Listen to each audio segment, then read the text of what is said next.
وقوله تعالی ان تبتغوا باموالکم،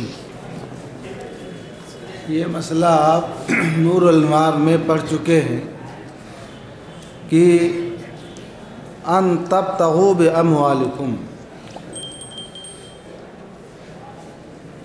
اس میں ہے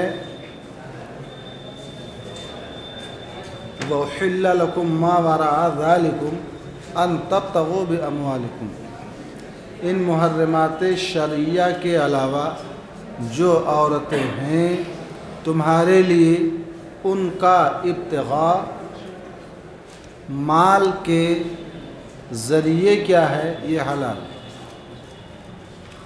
یہاں پر فرماتے ہیں کہ بِأَمْوَالِكُم میں با الصاق کے لیے ہے۔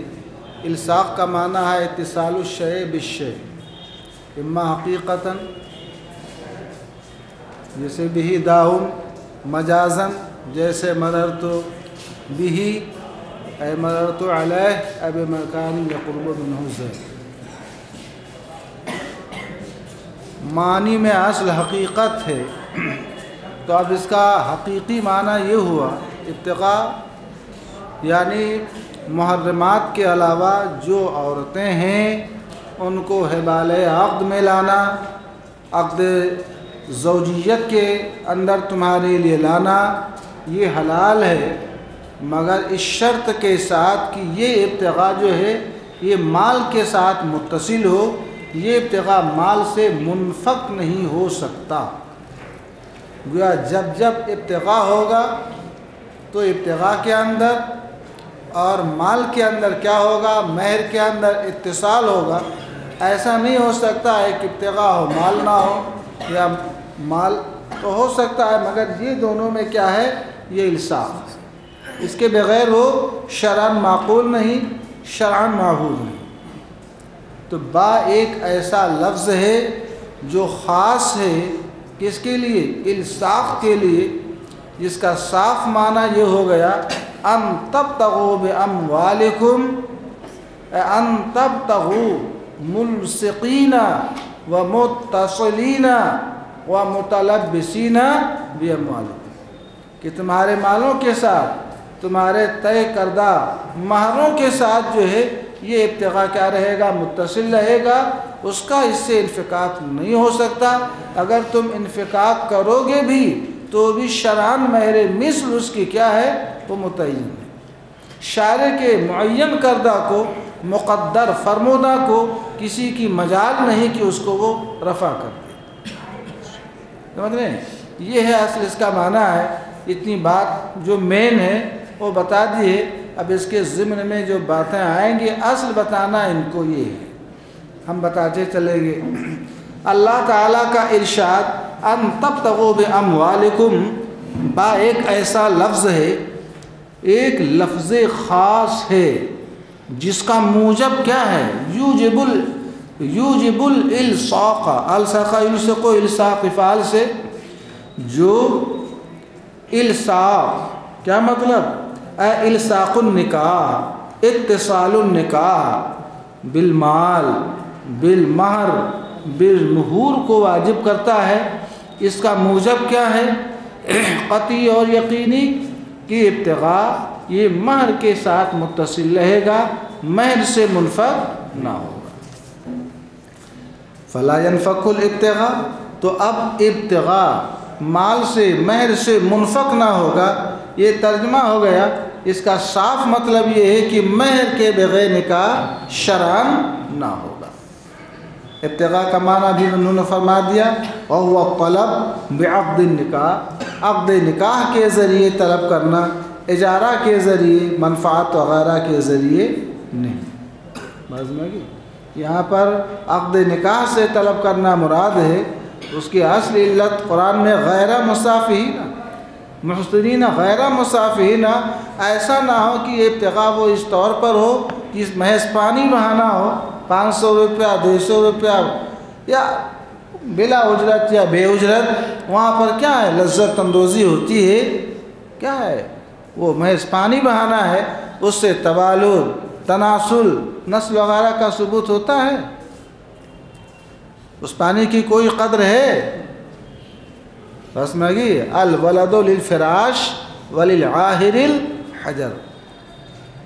وللعاہر الحجر کا مطلب کہ شرعاً اس پانی کی کوئی قدر و قیمت، اس پانی کی کوئی اہمیت نہیں، شرعاً اس سے جو ہے ارث وغیرہ جو بھی حقوق متعلق ہیں متعلق نہ ہو. حد تو متعلق ہوگی، باقی اور چیزیں متعلق نہ ہوں گی. تو ابتغاء منفق نہ ہوگا، یعنی طلب جو ہے مال کے بغیر نہ ہوگی. وَهُوَ الْعَقْدُ الصَّحِيحُ عَنِ الْمَالِ. بعض میں آگی یہاں پر ابتغاء سے مراد کیا ہے؟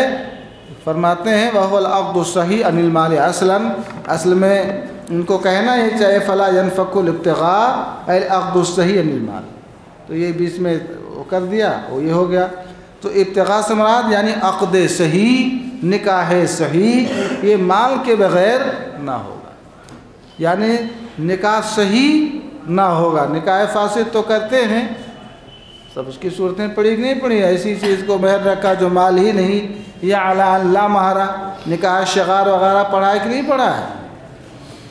تو نکاح ابتغاء سے مراد یعنی نکاح صحیح مال کے بغیر نہ ہوگا. فیجب بنفس العقد، جب نکاح صحیح مال کے بغیر ہوگا ہی نہیں تو اب یہ مال، یہ مہر نفس عقد ہی سے کیا ہوگا؟ واجب ہوگا. اس کا ذکر کرے یا نہ کرے. ذکر کرے گا تو مسمى ہوگا، ذکر نہیں کرے گا تو وہ مہر مثل ہوگا. بخلاف الفاسد، بخلاف مہر فاسد، نکاح فاسد کے، عقد فاسد کے، فإن المہر لا يجب بنفس العقد، کیونکہ مہر وہاں پر نفس عقد سے واجب نہ ہوگا.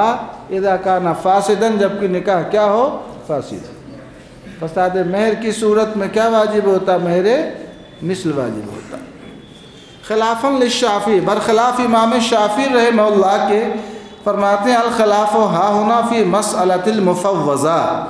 اس مقام پر ہمارا امام شافعی رحمہ اللہ کے درمیان اختلاف مفوضہ عورت کے مسئلے میں ہے. مفوضہ کس کو کہتے ہیں؟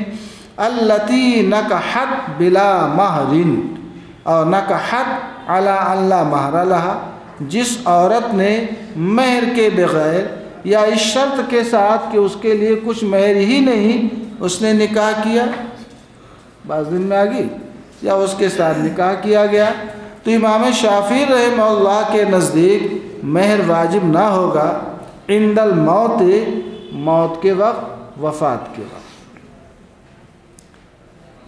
لا یجب المہر عند الشافعی. وَأَكْثَرُهُمْ عَلَى وُجُوبِ الْمَهْرِ، اور اکثر اصحاب شافعیہ اس پر ہیں کہ مہر کا وجوب اس وقت ہوگا اذا دخل بها، جب اس نے اس کے ساتھ کیا کر لیا؟ دخول کیا. وعندنا یجب کمال مہر المثل اذا دخل بها اور مات احدهما، ہمارے نزدیک پورا مہر مثل واجب ہوگا اس وقت جبکہ اس کے ساتھ دخول کیا، یا یہ کہ عاقدین زوجین میں سے کسی ایک کا انتقال ہو گیا کہ ہمارے مہر کو مؤکد جو شے کرتی ہے نکاح فاسد کے اندر، یا تو دخول صحیح، نکاح وطی صحیح، یا یہ کہ عاقدین میں سے کسی ایک کی موت کے ذریعے لازم ہو جاتا ہے مہر، اور وہ شے ثابت اور مقرر ہو جایا کرتی ہے. اس لیے کہ کوئی شے جب اپنی انتہا کو پہنچ جاتی ہے تو گویا وہ اپنے کمال کو پہنچ گئی، آخری حد کو جب وہ پہنچ گئی. اور اللہ تعالیٰ کا ارشاد قد علمنا ما فرضنا خص فرض المہر اے تقدیر المہر بالشارع فیکون ادناہ مقدرا خلافا لہو. کیا مطلب؟ یہ سب آپ حضرات پڑھ چکے ہیں، سمجھ میں آگے بات؟ کوئی نئی بات آتی ہے کہ آپ کی پڑھی پڑھائی بحث اصول الشاشی سے. ہمارے یہاں یہ ہے کہ ٹھیک ہے مہر کے بغیر نکاح صحیح نہ ہوگا، ٹھیک ہے، مگر مہر کی شرعاً کوئی مقدار متعین ہے یا متعین نہیں ہے. ہمارے ہاں یہ ہے کہ اقل مہر کی تو مقدار کیا ہے؟ متعین ہے، مگر زیادہ سے زیادہ کتنا ہوگا اس کی کوئی حد متعین نہیں ہے۔ سیدنا عمر بن خطاب رضی اللہ تعالی عنہ نے اپنے زمانے میں اس کی تحدید فرمانی چاہی تھی، اس لیے کہ اس زمانے میں جو ہے بہت زیادہ اور بہت گراں مہر رکھنے کا رواج ہو گیا تھا۔ آپ نے اس کی حد بندی فرمانی چاہیے۔ تو ایک خاتون اسلام تھیں جو اس مجلس کے اندر کھڑی ہوئیں اور گزار ہوئی، فرمایا کہ امیر المومنین جس چیز کی تحدید اللہ عز و جل نے نہ فرمائی قنطاراً فرما کر کے، آتیتم احداہن قنطاراً نہ فرمایا ہے، تو ان میں سے کسی کو تم مال کثیر دو، اس مال کثیر کی کوئی حد معین نہ فرمائی، تو اللہ عز و جل کے اس ارشاد کے سامنے، وہ بھی روشن ارشاد کے سامنے، آپ تحدید کرنے والے کون ہوتے ہیں؟ تو حضرت عمر بن خطاب نے اس وقت اللہ رب العزت کا شکر ادا کیا کہ رب العالمین نے اپنے بندوں میں ایسے لوگوں کو بھی رکھا ہے جو عمر جیسے شخص کی اس اعلیٰ مقام اور منصب پر فائز ہوتے ہوئے اگر کوئی بھول، کوئی چوک، کوئی لغزش، کوئی کوتاہی ہوتی ہے تو اس کی اصلاح برسر عام کرتے ہیں۔ تو ایک سے ایک خواتین اسلام تھی مولانا صاحب جو علم کے اندر یکتائے روزگار تھیں، کتنی مفتیہ تھیں، فقیہہ تھیں۔ ام المومنین کی تو کوئی مثال ہی نہیں تھی۔ اپنے زمانے میں وہ عالم کے شرق و غرب کی وہ کیا تھی؟ مرجع فتویٰ تھی۔ اجلے صحابہ ان سے فتویٰ پوچھنے آتے تھے۔ اس زمانے کے جو فقہائے صحابہ تھے، خاص طور سے عبداللہ ابن عباس، تو سرکار نے جن کے لیے دعا فرمائی تھی اللہم فقہہ فی الدین وعلمہ، وہ ان کی بھی اصلاح فرماتی تھی۔ کتنے مسائل آپ دیکھیں گے۔ اور واقعی رب العالمین نے اجتہاد، استنباط، اخذ کی اور استخراج کی ایسی قوت عطا فرمائی تھی کہ آپ دیکھ کر کے دنگ رہ جائیں گے۔ سمجھ رہے ہیں؟ تو وہ ام المومنین ہی نہیں، آپ دیکھیں گے بات صحابیات میں، تابعیات میں بھی ایک سے ایک علم و فضل کے اندر، خاص کر فقہ کے اندر، روایت حدیث کے اندر وہ کیا تھیں؟ یکتائے روزگار تھیں کہ اپنے شوہر سے کہا جس علم کو آپ فلاں سے سیکھنے جاتے ہیں آپ کو میں گھر ہی کے اندر اس کو پڑھا دوں گی، آپ کو وہاں جانے کی ضرورت نہیں، آپ یہیں مجھ سے پڑھیے۔ سمجھ رہے ہیں؟ تو اس زمانے میں ایسی عورتیں تھیں۔ نام نہیں مجھے یاد آتا، ایک بہت بڑے جلیل القدر عالم ہو سکتا ہے آپ لوگوں کو معلوم ہو، تو اس وقت ذہن میں نہیں ہے۔ تو وہ شادی ہوئی تو انہوں نے اپنے والد ماجد سے اتنا پڑھا تھا کہ جب وہ جانے لگے، بہت بڑے اس وقت کے شیخ تھے، تو کہا جو علم آپ وہاں سیکھیں گے میں گھر ہی کے اندر آپ کو سارے علم آپ کو دے دوں گی۔ ایک ایسے بہت سی ہیں، کس کس کا احاطہ کیا جائے۔ آپ لوگ پڑھا کریں تو ان چیزوں کو بھی اجاگر کرنے کی ضرورت ہے۔ کہتے ہیں کہ اسلام کے اندر جو ہے عورتوں کو بس گھر ہی کے اندر رکھو، اور اسلام نے ہر جائز چیز کا حکم دیا، ناجائز اور حرام کاری کا حکم نہیں دیا ہے۔ اسلام نے یہ نہیں کہا کہ جاؤ جو ہے ہاسٹلوں میں رہو، ہوٹلوں میں رہو اور یہ سب ادھر ادھر پڑھنے کی بجائے دوسرا ہی دھندا شروع کرو۔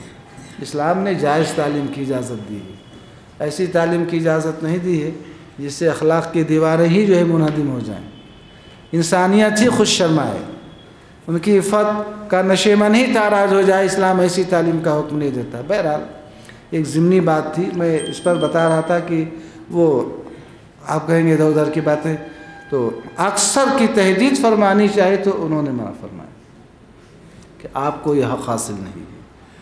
سارے صحابہ موجود تھے، حضرت عمر خاموش ہو گئے۔ میں نے اس چیز کو ذکر کیا ہے، اور رہ گیا معاملہ اقل مقدار کا، تو اس کی ایک حد شارع کی طرف سے متعین ہے۔ آپ پڑھ چکے ہیں، حدیثیں بھی پڑھے ہوں گے فقہ کتابوں میں کہ لا مہر لاقل من 10 دراہم، 10 درہم سے کم جو ہے مہر کی مقدار نہیں ہوگی۔ امام اعظم نے قیاس سے بھی اس کو مبرہن فرمایا کہ ایک انسان کا وضو جو ہے 10 درہم سے کم میں ہاتھ کاٹنا ہے، کسی نے چوری کی تو اگر 10 درہم سے کم وہ مال ہے تو اس کا ہاتھ نہیں کاٹا جائے گا۔ بات نہیں ذہن میں آ گئی؟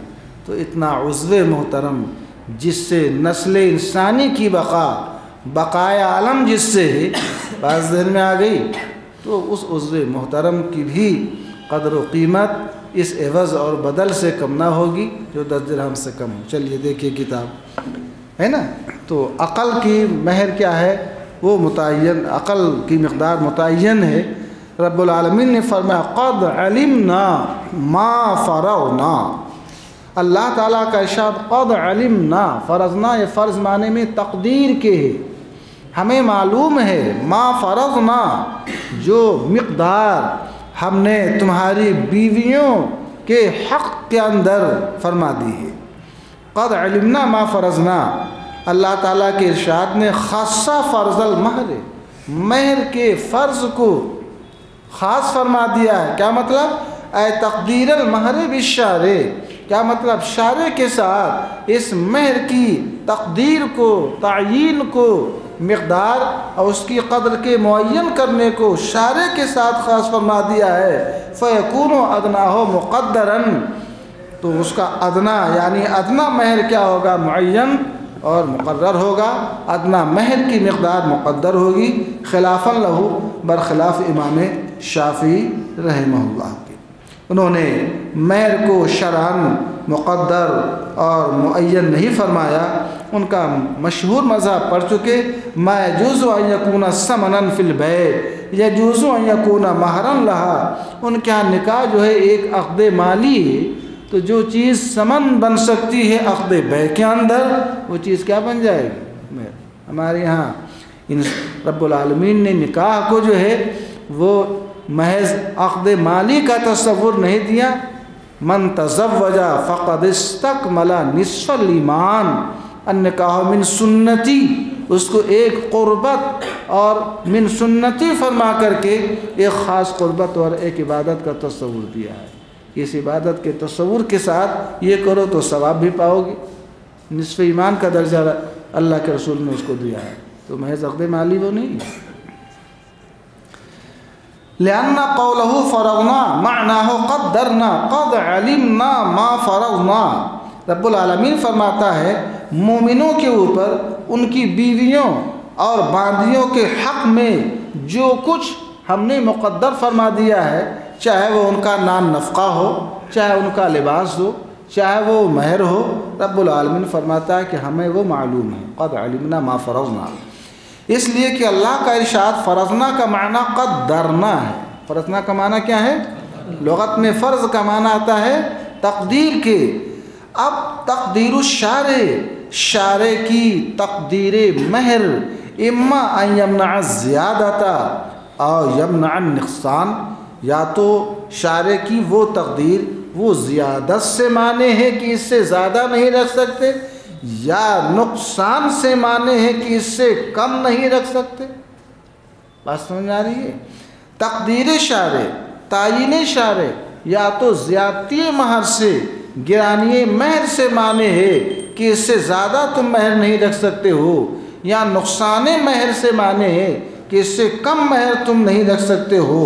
والاول منتفن، پہلی شرط کیا کہ زیادتی مہر سے مانے ہو، زیادتی مہر پر مقدار متعین کر کے پابند کر دیا ہو کہ اس سے زیادہ تم مہر نہیں رکھ سکتے ہو، پہلا والا منتفی ہے، معدوم ہے پہلا والا معنی۔ لأن الأعلى غیر مقدر فی المہر اجماعا، اس لیے کہ مہر کا جو اعلیٰ درجہ ہے کہ زیادہ سے زیادہ کتنا مہر ہو، یہ معین نہیں ہے، اس پر امت کا اجماع قائم ہو چکا ہے۔ وہ مثال بھی میں نے دی قرآن کی اس آیت سے۔ فتعین الثانی، تو اب رب العالمین فرماتا ہے کہ ہم نے مہر کی جو مقدار متعین کی ہے وہ ہمیں معلوم ہے۔ یہ اس نص کا الغاء تو ہوگا نہیں، ظاہر سی بات ہے کہ امت کا اس بات کے اوپر اجماع ہے کہ مہر کی جو اعلیٰ مقدار ہے، اکثر مقدار ہے، وہ متعین نہیں، تو اب متعین کیا ہو گیا؟ ادنا۔ فرماتے ہیں فَيَكُونُ الْأَدْنَى مُقَدَّرًا، تو اب دوسری والی شیر کی نقصان سے مانے ہے۔ بات ذہن میں آ گئی؟ ہاں، مانگنا ہوتا ہے تو بہت کچھ مانگتے ہیں، جب مہر رکھنا ہوتا تو سوچتے ہیں مہر ہی نہ ہو۔ عورت پہلی رات آتی تو پہلا کام یہ کہتے ہیں کہ مہر ہی بخش دو، پہلا کام کیا کہتے ہیں کہ مہر ہی بخش دو، فرصت ہو جائے۔ سمجھ میں آ گئی بات؟ تو لینا ہوتا ہے، بات سمجھ میں آ گئی، تو بہت کچھ چاہیے، جب دینا ہوتا ہے تو یہ نہ دینا پڑے جو طے بھی ہو گیا ہے ان کا حق شرع ہے وہ بھی معاف کر دو، یہ نہیں ہوتا ٹھیک ہے کچھ لے کر کے معاف کر دو۔ فیکون ادنا مقدرن، تو ادنا معین ہو گیا، ادنا مقدار متعین ہوگی۔ اب ادنا کتنا رکھا جائے، 1 درہم رکھا جائے کہ 1 کلو گیہوں رکھا جائے، کیا رکھا جائے؟ لما لم يتبین، لما لم یبین ذلک المفروض قدرناہ بطریق الرائے والقیاس بشیء، اور جب اس مفروض کو بیان نہ کیا شارع نے، ہم نے اس کی مقدار معین کی بطریق رائے کے اور بطریق قیاس کے۔ انہوں نے رائے کا ذکر کیا ہے وہاں صاحب، سچائی یہ ہے کہ یہ نص ہی کے ذریعے کیا ہے مقدر اور متعین ہے۔ خود صاحب ہدایہ نے استدلال کیا، آپ پڑھیں گے کتاب النکاح پڑھی ہے کہ نہیں پڑھی ہے؟ لا مہر دون 10 دراہم، کہ 10 درہم سے کم مہر نہیں ہو سکتا ہے۔ بات سمجھ میں؟ تو فرماتے ہیں کہ ہم نے مقدار کو رائے اور قیاس کے ذریعے متعین کر دیا۔ قیاس کس پر کیا ہم نے؟ ایک ایسی شے کے ذریعے جو اس باب کے اندر کیا ہو شرعاً معتبر ہو۔ کیا مطلب؟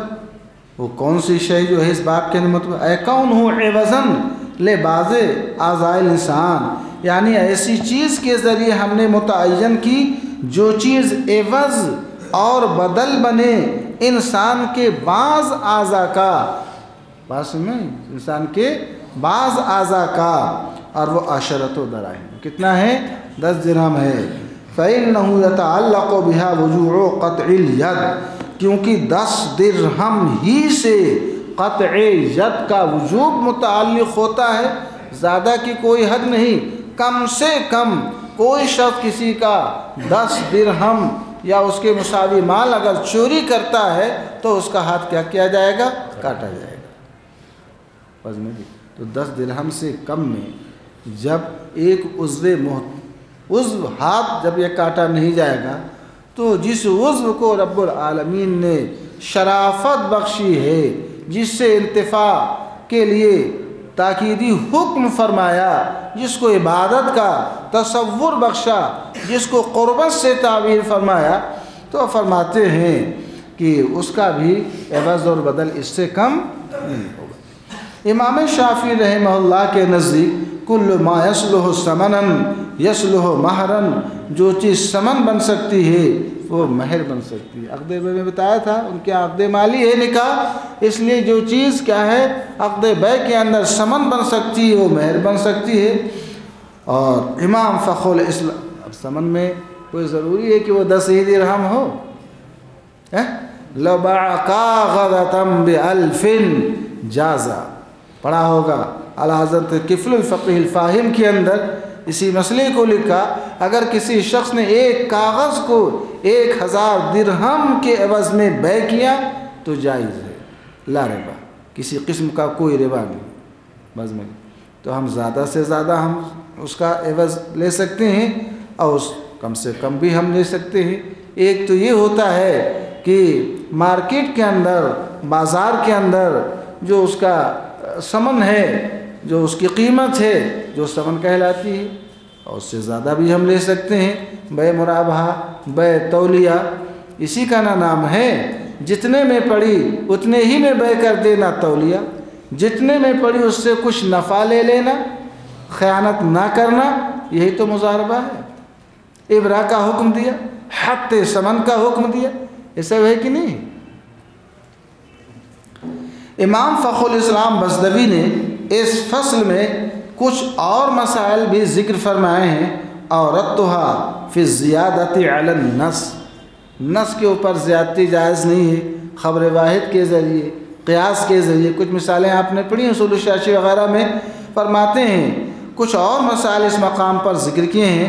فرماتے ہیں میں نے ان مسائل کو زیادت علی النص کے باب میں فصل نسخ کے آخر میں ذکر کیا ہے، الا مسئلتین ترکتہما بالکلیہ، مگر 2 مسئلے ایسے ہیں ان مسائل فقہ الاسلام میں سے جنہیں میں نے چھوڑ دیا ہے پورے طور پر مخافت التطویل، اس اندیشے سے کہ کہیں زیادت علی النص کے باب میں جو ہے ہم ان دو مسئلوں کو ذکر کریں تو بحث اور ہی زیادہ کیا نہ طویل نہ ہو جائے۔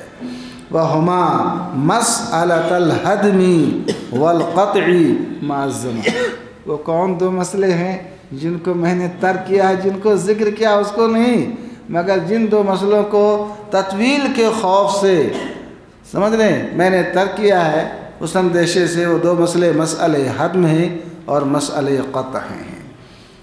اب مسئلہ حدم یہ ہے کہ امام ابو حنیفہ رحمہ اللہ نے فرمایا ان المطلقۃ الراجعۃ بعد زوج آخر الی الاول ترجع بحل جدید، یعنی جو عورت کسی کو طلاق دے دیا گیا حلالے کے بعد جب شوہر اول کی طرف وہ حل جدید کے ساتھ نہ لوٹ کر کے آتی ہے، اور شوہر اول کو اس مطلقہ راجعہ الی الزوج الاول کے اوپر وہ 3 طلاق کا اختیار حاصل ہوتا ہے، فالزوج الثانی یہدم حکم ما مضی من الطلاق، جب دوسرے شوہر سے نکاح ہو گیا بات نہیں ذہن میں آ گئی، وہاں صاحب 3 طلاق ہی نہیں، 3 طلاق ہی نہیں، سمجھ میں آ گئی بات؟ شوہر نے 1 طلاق دی تھی، 2 کا مالک تھا، 2 طلاق دی تھی، اب 1 ہی کا نہ مالک بچا،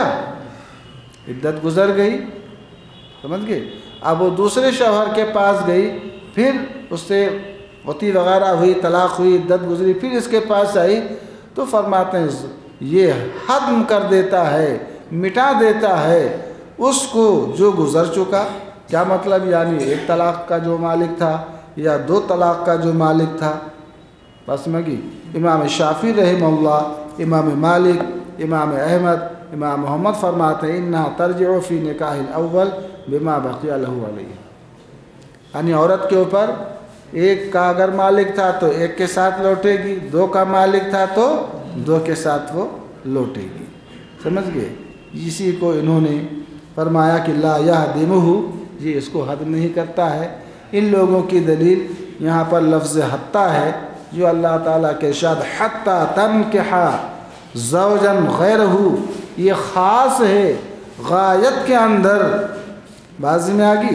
تو اب یہ فرماتے ہیں کہ زوج ثانی کی وطی جو ہے یہ غایت ہوگی حرمت سابقہ کی۔ کیا مطلب؟ یعنی حرمت غلیظہ جو ثابت ہوئی تھی اس زوج ثانی کے نکاح سے، وہ حرمت غلیظہ کیا ہو گئی؟ ختم ہو گئی۔ تو وہ فرماتے ہیں زوج ثانی جو ہے وہ وطی یہ غایت ہے، غایت کا مطلب اس وطی سے اب ختم ہو گئی وہ حرمت غلیظہ جو ثابت ہوئی تھی 3 طلاق کے ذریعے۔ تو غایت کس چیز کی بنی؟ آخری حد کس چیز کی بنی؟ حرمت غلیظہ ثابتہ کی۔ یہ کہتے ہیں لا مثبتا لحل جدید، یہ حل جدید کو ثابت نہیں کرتا۔ یہ کون کہتے ہیں؟ امام شافعی، امام مالک اور امام احمد، امام محمد بھی۔ اور امام ابو حنیفہ کی طرف سے اس کا جواب یہ ہے ان الحل الجدیدہ ما اثبت نہ ہو بالآیا بل بدلالت حدیث العسیلہ وہو مشہور۔ پوری حدیث پڑھ چکے ہیں، ہمارے اوپر اعتراض ہوتا ہے نا یہی کہ وہ حل جدید کو نہیں ثابت کرتا ہے، تو کہتے ہیں ہم نے حل جدید کو حتی تنکحہ سے نہیں ثابت کیا۔ نون انوار میں یہی بحث ہی رکھی ہے، ہم اس کو کس سے ثابت کرتے ہیں؟ حدیث عسیلہ سے۔ آپ نے پڑھا ہوگا کہ سرکار نے فرمایا اتویدین ان تعودی، کیا رفعہ کی طرف تم عود کرنا چاہتی ہو؟ عود کا معنی ہوتا ہے حالت اولا کی طرف پلٹنا۔ اس کی طرف؟